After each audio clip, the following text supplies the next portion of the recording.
Olá pessoas, eu sou o Miguel E eu sou o El. e esse é o canal Piuí. Filmes baseados em fatos reais costumam ser um sucesso de bilheteria. Sempre. Por quê? Porque a gente quer saber as histórias malucas da vida real das pessoas. Que porra é essa, marreco? Só que muitas vezes as histórias da vida das pessoas elas não são tão malucas assim quanto a gente quer saber.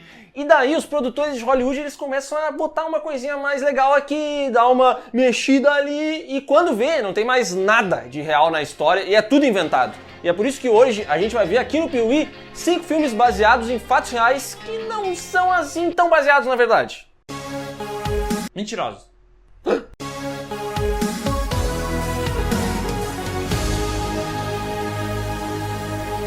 O Massacre da Serra Elétrica é um dos filmes mais importantes de todos os tempos e definiu muitas coisas para os filmes de terror, slasher e tudo mais. Então, lá naquele filme tem a história de alguns garotos que foram parar no meio do nada, onde foram acorrentados por um homem que tinha uma máscara de couro e que usava uma motosserra.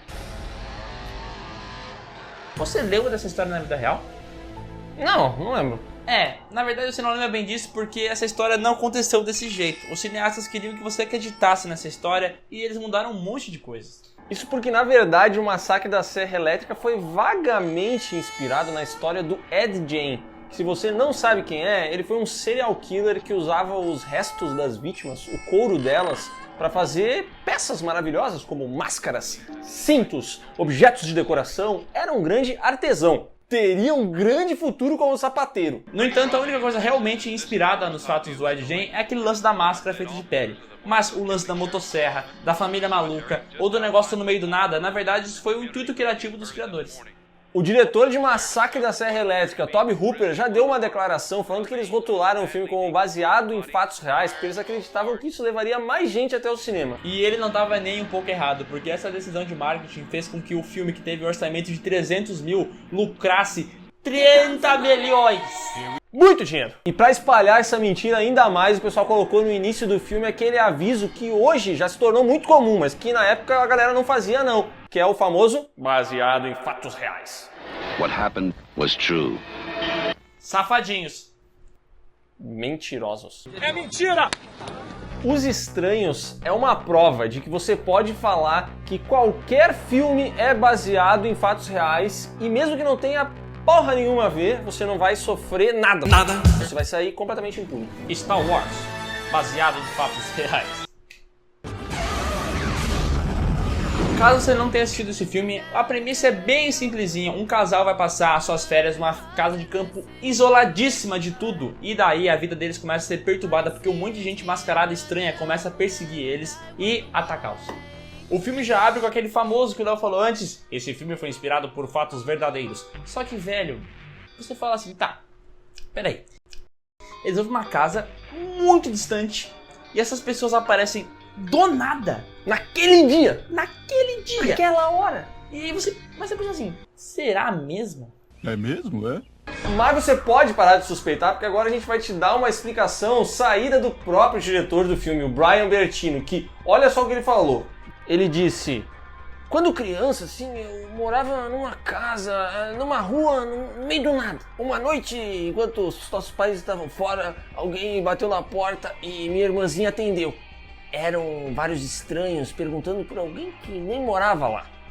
Mais tarde, descobrimos que essas pessoas estavam batendo na porta das casas perguntando por pessoas e se ninguém as atendesse, elas invadiam as casas. Ah, então é verdade, meu. Ah, eu tava aqui duvidando do cara. Não, completamente verdade. Um dia alguém bateu na porta dele e pediu se tinha alguém em casa e daí esses eventos geraram um cara maluco que invade a casa de outro casal e ataca a vida deles. Uma cabana perdida no meio do nada.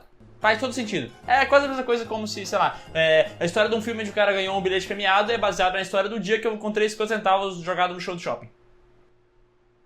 Faz sentido pra mim. Pra mim, faz. Baseado. O próximo filme não é uma mentira completa, mas A Procura da Felicidade, velho.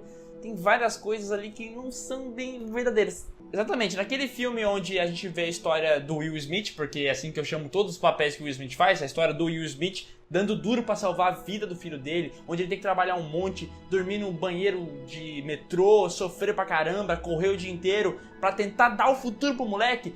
Isso mesmo, esse filme é muito bom, muito tocante. E aí você descobre que essa história é baseada em fatos reais, é baseada na história do Chris Gardner, um ex-morador de rua que conseguiu ficar multimilionário. E você pensa, puta, o Chris Gardner, que paizão, né, cara? foda. Cara, ele queria dar tudo de bom pra aquela criança, ele fez tudo, ele pegava a criança pela mão, ele pegava a criança no colo, ele botava a criança na garupa, ele virava a criança de cabeça pra baixo, ele batia com a criança. Ele fala assim, tu pensa assim, que cara do bem. O problema é que tudo em A Procura da Felicidade é real. O cara realmente existiu, ele ficou multimilionário e tal, só que Na vida real, a história não é tão bonitinha assim, porque a gente acaba descobrindo que o Chris Gardner era meio que um idiota, né? Ele já fez várias coisas bem questionáveis que tiram essa pecha dele de ser um cara bem atencioso. Por exemplo, o dia que ele perdeu o filho dele na rua, e não foi tipo perder por um dia ou dois, foi por alguns meses. Ah, e o filho dele Ah, não é filho com a esposa, é filho de amante. Ele é um bastardo. o Jon Snow. You know nothing, Jon Snow. Ah, e tem outra parada meio complicada dele também, que ele não era lá um cara muito respeitoso com as mulheres, porque segundo algumas fontes bem confiáveis, ele gostava de dar um soco na mulher dele. É, o Gardner foi acusado de várias agressões contra sua ex-esposa. Ó, mas o Peter quer falar assim, desculpa se a gente acabou de estragar o filme pra você, ele continua sendo um filme muito bom, uma história fofinha, então na hora que você vê ele, esquece que ele é de verdade e só pensa no Will Smith. Que o Will Smith é legal. É massa, né, meu? O Will Smith consegue emprego pro filho dele, que é terrível. É. Então ele é um pai muito bom. Ele é um pai fera, né? Eu tenho medo de poucas coisas nessa vida. Tem? Poucas coisas. Eu tenho medo do Maluma. Eu tenho medo do cara que canta o nome dela é Jennifer. Eu conheci ela no Tinder. E eu tenho medo também de O metrô da Linha Vermelha de São Paulo. Metrô da Linha Vermelha de São Paulo. Exato. Mas nada é pior pra mim do que mar aberto, tubarão e qualquer outra desgraça marítima que possa envolver essas coisas. Que combinação porreta. Por isso, o filme Open Water, em águas profundas, ele me dá muito medo. A premissa dele me dá muito medo. Porque qual é a história desse filme? Um casal de americanos que está em férias lá no Caribe, curtindo a vida, decide ir mergulhar para se divertir. Quando eles vão mergulhar, eles acabam sendo esquecidos pela tripulação. Eles são levados pelo mar para um lugar muito distante da costa e, o pior de tudo, eles estão numa área cheia de tubarões. Cheia de tubarões. E meu amigo, tudo isso é baseado realmente em fatos reais, porque o casal Tom e Ellen Lonergan, eles realmente se perderam da tripulação e caíram no bar, ficaram lá à deriva um tempão, não sabemos por quê. Por que a gente não sabe? Porque essa história do filme, deles ficarem sendo aterrorizados por um tubarão e tudo mais, isso não aconteceu na vida real. Inclusive, vale a gente dizer que as principais suspeitas da investigação não são que o casal, que de fato desapareceu e nunca mais foi encontrado, tenha sido comido por tubarões. Não, a suspeita dos caras é que eles tenham morrido afogados. E acabou. Tem graça. Em outras palavras, Open Water é de certa maneira baseado em fatos reais. Mas por ser um filme de pessoas sendo cercadas por tubarões e na vida real não tem assim tantos tubarões, Na verdade não tem nenhum. então ele não é tão baseado em fatos reais. Mas assistam mesmo assim porque é um filme muito bom. Mentira! Você já assistiu um filmão chamado Fargo? Se você não assistiu, você está cometendo um erro com a sua vida e você tem que ver. Porque ele conta a história de William Macy, um cara que é um gerente de uma revenda de automóveis que se aperta financeiramente, tá fudidaço, não sabe o que mais fazer e daí ele tem uma ideia. Ele lembra que a mulher dele, o pai dela, é muito rico. Então, na ideia mirabolante dele, ele decide, vou contratar um pessoal para sequestrar minha mulher e daí eu vou pedir um resgate, eu pego o resgate e divido entre os sequestradores e fico com uma parte, né? Olha que maravilha de olhar. Mas tá tudo errado, tá tudo errado. Um bom marido, porém um péssimo planejador de crimes. Ou um bom planejador de crimes, mas um péssimo marido. Ou então um péssimo marido e um péssimo planejador de crimes, porque deu tudo errado. Péssimo ser humano. E um monte de tretas acontecem. Essa parece uma história bem maluca, né? Mas ela tem uma conexão com a realidade, não tem? Tem?